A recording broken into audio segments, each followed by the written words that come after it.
sklearn, linear model, LarsCV. Description: LarsCV implements the least angle regression Lars algorithm for finding the lasso solution. This algorithm is similar to forward stepwise regression but with an important difference. It uses a pathwise solution, which means that it starts from the null model and adds variables one by one until it reaches the full model. This path is continuous and is built by tracing the entire path of coefficients along the path.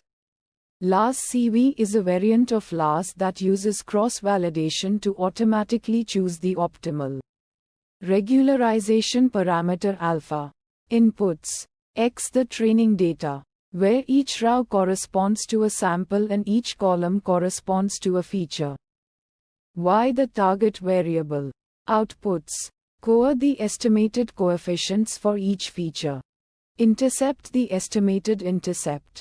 CV alphas the values of alpha used for cross-validation.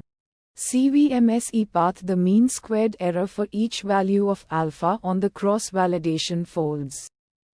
Steps: Step 1: the algorithm starts from the null model, i.e., the model with no features. Step 2: it then adds the feature that is most correlated with the target variable to the model. Step 3: it continues to add features one by one, always choosing the feature that is most correlated with the residual, the difference between predicted and actual values.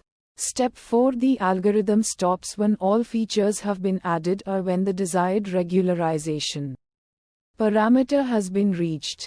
Metrics: Mean squared error MSE. This metric measures the average squared difference between the predicted and actual values. Visualization plots: Coefficient path plot. This plot shows the path of coefficients as a function of alpha.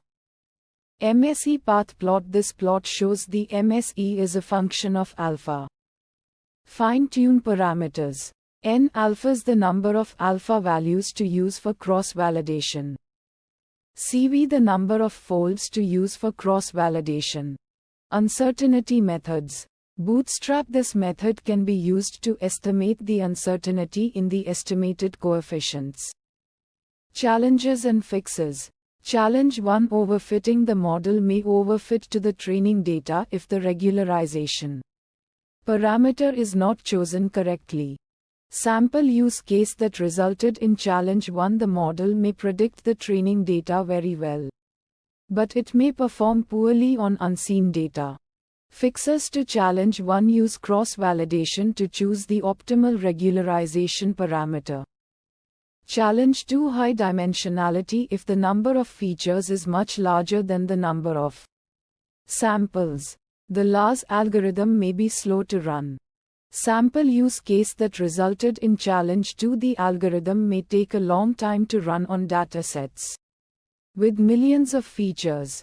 Fixes to challenge 2: use a feature selection method to reduce the number of features before running Lars.